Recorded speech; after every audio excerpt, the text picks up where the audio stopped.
உலக ரட்சகரான இயேசு இந்த பூமியில வரும்போது அவருடைய வாழ்க்கையில நியூ இயர் வந்ததுங்க. உலக ரட்சகரான கிறிஸ்து இந்த பூமியில மனிதனாய் உதிக்கும்போது, அவரு 33 புது வருடங்கள பார்த்தாருங்க. 33 புது வருஷங்கள அவரும் பார்க்கத்தாங்க செய்தாரு. இன்னும் சரியா சொல்லணும்னா matured age 12. At the age of 12 12 வயதுல பாருங்க நல்ல மெச்சூர்டா இருந்தாராம். ஆசாரியர்கள், லேவியர்கள அங்க இருந்த வேதபாரர்கள கேள்வி கேட்கிற அளவுக்கு நல்ல நாலேட்ஜ் உள்ளவரா இருந்தாராம். அட் த ஏஜ் ஆஃப் 12வது வயதுல பாருங்க அவ்வளவு ஞானம் உள்ளவராக, ஞானவான்கள் என்று அழைக்கப்பட்ட வயோதிபர்களாக கருதப்பட்ட அவர்களை எதிர்த்து கேள்வி கேட்கிற அளவுக்கு ஞானம் உள்ளவரா இருந்தார் பாருங்க. சரி, அந்த வயசுல இருந்து கணக்கு பண்ணுவோமே. 12 வயதுல இருந்து கணக்கு பண்ணி பாருங்க. ஒவ்வொரு வருடமும் அவரும் என்ன செய்தாருன்னா, நியூ இயர் பார்த்துக்கிட்டு தான் இருந்தாரு.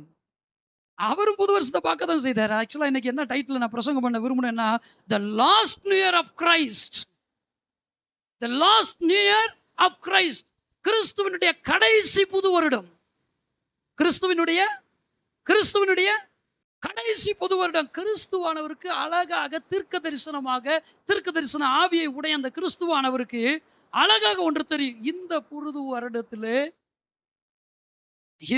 வருடத்திலே I will die to fulfill the will of God who sent me on the world. இந்த உலகத்துல என்னை அனுப்பின தேவனுடைய சித்தத்தை நிறைவேற்றுவதற்குரிய ஒரு நாள் இருக்கு. அந்த நாள் இந்த புது வருஷத்துல நடக்க போகுது என்பதை அவரும் அறிந்திருந்தார். யாரெல்லாம் கவனிக்கிறீங்க? That is the last new year of Christ. அதுதான் கடைசி புது வருடம் கிறிஸ்துவுக்கு. உலகத்திலே வந்து வாழ்ந்த மனுக்குலத்தை ரட்சிக்க வந்த கிறிஸ்துவனுடைய வாழ்க்கையை நீங்கள் எல்லோரும் அழிந்திருக்கிறீர்கள். அவருக்கு தீர்க்க தரிசனமாக உரைக்கப்பட்டது என்னவென்றால், இந்த உலகத்தில் அவர் வந்ததை மனுக்குலத்திற்காக மரிப்பதற்காக, மனுக்குலத்தின் பாவத்திற்காக ஜீவனை கொடுப்பதற்காக தான். மனிதன் மீட்கப்பட வேண்டும். மனிதன் நரக பாதாளத்திற்கு செல்லாமல் அவன் பரலோக ராஜ்யத்தை பெற வேண்டும். தேவன் என்ன நோக்கத்திற்காக மனிதனை படைத்தாரோ அதிலிருந்து அவன் விலகி விட்டான்.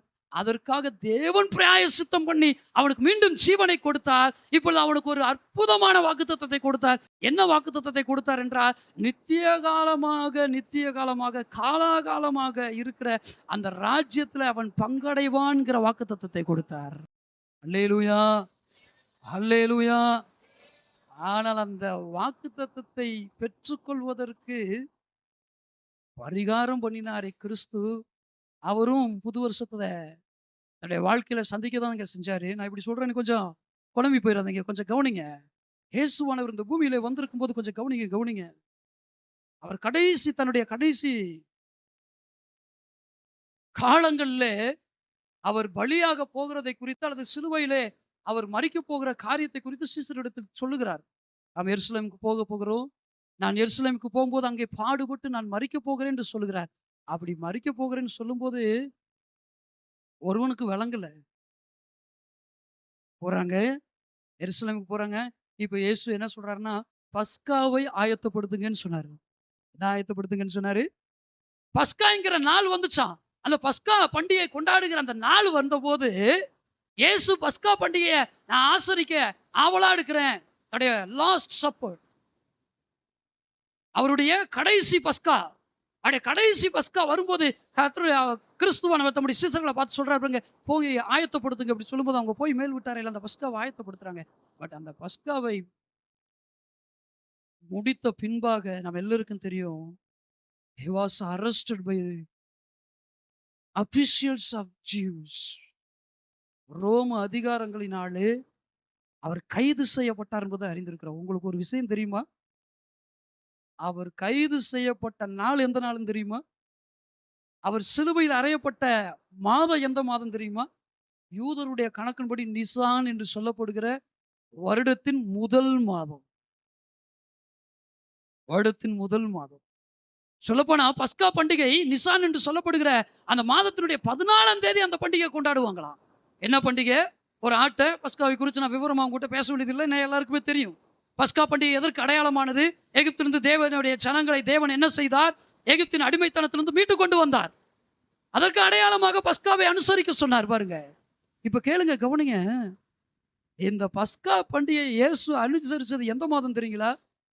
இஸ்ரவேல் ஜனங்கள் வைத்திருக்கிற அந்த மாதங்கள் உண்டல்ல. இன்னைக்கு பாருங்க ஒவ்வொரு நாடுக்கும் ஒவ்வொரு புது வருடம் இருக்கு. இன்னைக்கு உதாரணத்துக்கு இந்தியா அகில உலகத்திற்கும் நியூ இயர் என்பது ஜனவரி. ஆனா அங்கங்க இருக்கிற ஒரு சில நாடுகள் பாருங்க நெறைய நெறைய உண்டு. ஈவன் இந்தியால இருக்கிறோம். தமிழர்களுடைய புத்தாண்டு எந்த மாதம்? எந்த மாதம்? பக்கத்துல இருக்கிற கர்நாடகா. தெரியாது நமக்கு. நீங்க போய் கேட்டு பாருங்க. அந்த கர்நாடகாலருந்து வந்திருக்கிற அவருக்கு தெரியுமா என்னன்னு தெரியல. அவங்களுக்குன்னு ஒரு புது வருடம் இருக்கு பாருங்க. உண்மைய சொல்லட்டுங்களா? இந்த நாம் வைத்திருக்கிற இந்த ஜனவரி என்கிற புது வருடம் யாரால உண்டாக்கப்பட்டது என்றால், Roman empire. Julius Caesar. Julius சீசரால் தான் இந்த புது வருடம் உண்டாக்கப்பட்டுச்சு. கவனிங்களேன். ஆனா தேவன் கொடுத்த புது வருடம் எதுன்னு தெரியுங்களா? எடுத்து வாசிங்க சீக்கிரமாக.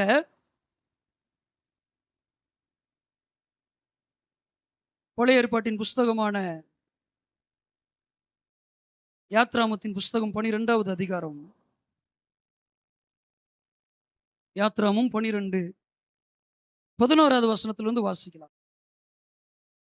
அதை புசிக்க வேண்டிய விதமாவது, ம். நீங்கள் உங்கள் அறைகளில் கச்சையை கட்டிக்கொண்டும், உங்கள் கால்களில் பாதரட்சை தொடுத்துக்கொண்டும், உங்கள் கையில் தடி பிடித்துக் கொண்டும் அதை தீவிரமாய் புசிக்க கடவீர்கள். அதை தீவிரமாய் புசிக்க கடவீர்கள். வாசிக்கலாம். அது கர்த்தருடைய பஸ்கா.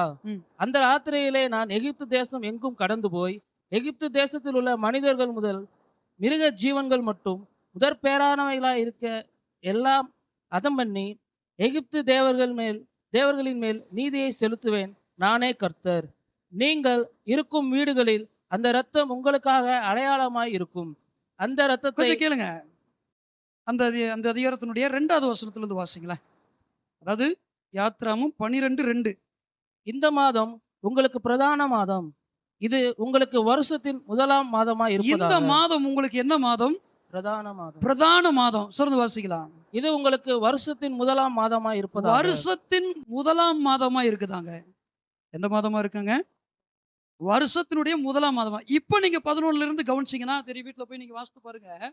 என்ன அந்த நாள்ல பண்ண சொன்னார்னா, அந்த நாள்ல என்ன பண்டிகை கொண்டாட சொல்றாருன்னா, பஸ்கா என்ற பண்டிகை. ஒரு ஆட்டை பலியிட வேண்டும்.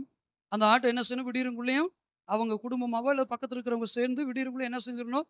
அந்த மாംസத்தை புசிச்சிடணும். இது எதற்கு அடையாளம்? இது எதற்கு அடையாளம்? கிறிஸ்து பலியிட போகிறார் என்பதற்கு அடையாளமானது. நிழலாட்டமாய் சொல்லப்பட்டது. இப்ப நீங்க கவனிக்கணும். பஸ்கா பண்டிகை கொண்டாடப்பட்ட மாதம் எந்த மாதம்? வருடத்தினுடைய முதல் மாதம். வருடத்தினுடைய முதல் மாதம். இன்னும் நீங்க எஸ்தர், நெகேமியா புஸ்தகங்களை எல்லாம் நீங்க வாசித்தீங்கன்னா, எந்த தேதின்னு கிளியரா அங்க சொல்லியிருக்கிறார் பாருங்க. 14ஆம் தேதி. எந்த தேதிங்க? 14ஆம் தேதி. அதுக்கு முன்னாடி 4 நாளைக்கு முன்னாடியே ஆட என்ன செய்யணும்? வீட்டுக்கு கொண்டு வரணும்.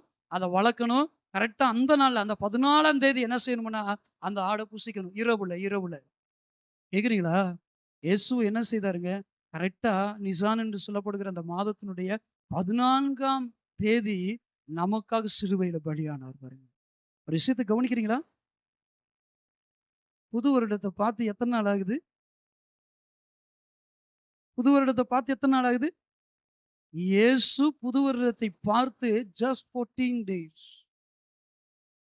இன்னும் கரெக்ட்டா சொல்லப்போனா 13 நாட்கள். 13 நாட்கள். நீங்க கவனிச்சு பாருங்க. புது வருஷத்துக்காக எத்தன பேரு என்னென்ன புது ட்ரெஸ் எடுக்கணும்? புது வருஷத்துல வீட்டை எப்படியெல்லாம் அலங்கரிக்கணும்? அல்லது என்னென்ன கனவுகளோட இருந்திருப்பீங்க? அத பெற்றுக்கொள்ளும்போது எவ்வளவு சந்தோஷமா இருப்பீங்க? ஆனா 33வது புது வருடத்தை பார்த்த இயேசுவினுடைய வாழ்க்கையில சீசர்களுக்கு அவர் சொன்ன தீர்க்க தரிசனமாக அல்லது முன்னுரைத்த காரியம் என்னவென்றால், நான் எருசலேமிலே மரிக்கப் போகிறேன் என்பதை தீர்க்க தரிசனமா சொல்லிக் கொண்டிருந்தார். அல்லேலூயா! அல்லேலூயா! அவருடைய நியூ இயர் எப்படி இருந்திருக்குன்னு பாருங்க. அவருடைய நியூ இயர் அதாவது 13ஆம் தேதியான அந்த இரவுலே அவர் கெத்செமனே தோட்டத்துல மிகுந்த வியாகுலத்தோட கண்ணீர் வடித்து ஜெபித்தாராங்க. மிகுந்த வியாகுலம். மத்தேயு எழுதின சுவிசேஷத்தின் புஸ்தகம் 26வது அதிகாரம் 37, 38 நீங்க கவனிச்சீங்கன்னா, அங்கே என்ன தம்முடைய சீசர்களை அழைத்து கொண்டு போய் அவர் என்ன செய்யணும்? தனிமையா ஜெபித்துக் கொண்டிருந்தாராம். ஜெபித்துக் கொண்டிருந்த போது அங்க பாருங்க 38வது வசனத்தை கொஞ்சம் வாசிங்களேன் சீக்கிரமா. அப்பொழுது மத்தேயு அவர் 26, 38. அப்பொழுது அவர், அப்பொழுது அவர், என் ஆத்துமா மரணத்துக்கு ஏதுவான துக்கம் கொண்டிருக்கிறது. பாருங்க, என் ஆத்துமா மரணத்துக்கு ஏதுவாக துக்கம் கொண்டிருக்கிறது. நீங்கள் இங்கே தங்கி நீங்கள் இங்கே தங்கி என்னோட கூட விழித்திருங்கள் என்று சொல்லி ஆ, சற்று அப்புறம் போய் சற்று அப்புறம் போய் முகங்குப்புற விழுந்து, முகங்குப்புற விழுந்து, என் பிதாவே, என் பிதாவே, இந்த பாத்திரம் என்னை விட்டு நீங்க கூடுமானால் இந்த நீங்கும்படி செய்யும். பாத்திரம் என்னை விட்டு நீங்க கூடுமானால் நீங்கும்படி செய்யும். நீங்கும்படி செய்யும். ஆகிலும் என் சித்தத்தின்படி அல்ல, ஆயினும் என் சித்தத்தின்படி அல்ல, உம்முடைய சித்தத்தின்படியே ஆக கடவுது என்று உம்முடைய ஜெபம் பண்ணினார். சித்தத்தின்படியே ஆக கடவுது என்றாராங்க. என் ஆத்துமா மரணத்துக்கு எதுவான துக்கம் கொண்டிருக்கிறது. எப்படி சொல்றாரு? எப்படி சொல்றாரு? ஆக்சுவலா அந்த நாள் எப்படிப்பட்ட நாளுன்னா இயேசுவுக்கு நல்லாவே தெரியும். அவர் சொன்ன அந்த வார்த்தையை கொஞ்சம் கவனிங்க. உமக்கு சித்தமானால் இந்த பாத்திரம் என் பிதாவே, இந்த பாத்திரம் என்னை விட்டு நீங்க கூடுமானால் நீங்கும்படி செய்யும். ஆகிலும் என் சித்தத்தின்படி அல்ல, உம்முடைய சித்தத்தின்படியே ஆகுது. நான் பயப்படுகிற நாளிலே உம்மை நம்புவேன். நான் பயப்படுகிற நாளிலே உண்மை நம்ப. இயேசு இந்த இடத்திலே அல்லது அந்த நாளிலே அவர் பயந்தார் என்று வேதம் சொல்லவில்லை. பட் ஒண்ணு உண்மைங்க. அவர் என்ன செய்தார் என்றால், அதாவது மரணத்துக்கு ஏதுவான துக்கம் கொண்டிருந்தாராம். அவருடைய வியர்வை இரத்தத்தின் பெருந்துளிகளாக இந்த நிலத்தின் மேல் விழுகிற அளவுக்கு அவர் வேதனை அடைந்தவராக, வியாகுலப்பட்டவராக இருந்தாரா. The day was the great trouble to Jesus Christ who died for our sin. நம்முடைய பாவத்திற்காக மரித்த கிறிஸ்துவனுடைய அந்த நாளானது எப்படிப்பட்ட நாளாக அவருக்கு இருந்ததென்றால், மிகுந்த வேதனையும் மரணத்துக்கு ஏதுவான துக்கமும் கொள்கிற நாளாக இருந்தது. ஆனா உனக்கு கவனிச்சிங்களா? அவ்வளவு பாடுபட போகிற அந்த கிறிஸ்து, அவ்வளவு பாடுகளையும் முன்னறிந்த கிறிஸ்து அந்த நாளையும் முன்னறிந்திருந்தார். ஆனா அந்த நாள்ல அவர் ஜெபம் பாருங்க, எப்படிப்பட்ட ஜெபம்னா, அங்க சங்கீதக்காரன் சொல்ற மாதிரி, இங்க என் சித்தத்தின்படி அல்ல, உமக்கு சித்தமான இந்த பாத்திரம் என்னை விட்டு நீங்கட்டும். ஆகிலும் என் சித்தத்தின்படி அல்ல, உம்முடைய சித்தத்தின்படி ஆகிறது. ஹalleluya! What a wonderful courage in Jesus Christ is that day, in that day. அந்த நாள்ல தேவனுக்குள்ளாக இருந்த அல்லது கிறிஸ்து இயேசுவுக்குள்ளாக இருந்த அந்த தைரியம் எத்தன்மை வாய்ந்தது என்பதை, எவ்வளவு அற்புதமான தைரியம் என்பதை கொஞ்சம் யோசித்து பாருங்கள். அவ்வளவு பாடுகளையும் முன்னறிந்தார், அந்த நாளையும் முன்னறிந்தார். ஆனா அந்த நாள்ல வந்தபோது மரணத்துக்கு ஏதுவான துக்கம் அவரை ஆட்கொண்டிருந்தாலும் தைரியமா சொல்றார் பாருங்க, என் சித்தத்தின்படி அல்ல ஆண்டவரே, பிதாவே உம்முடைய சித்தத்தின்படி ஆக்கடவதே. ஏன்னா நான் மரிப்பது உறுதி. நான் மரிப்பதினால் இந்த உலகம் புது விமோசனத்தை பெற்றுக்கொள்ளும்.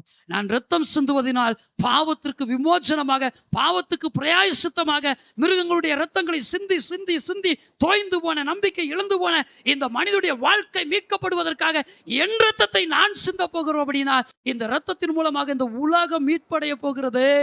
அதனால் என் சித்தத்தின்படி அல்ல, உம்முடைய சித்தத்தின்படி ஆக்கடுவது. நான் பயப்படுகிற நாளில் உம்மை நம்புவேன்.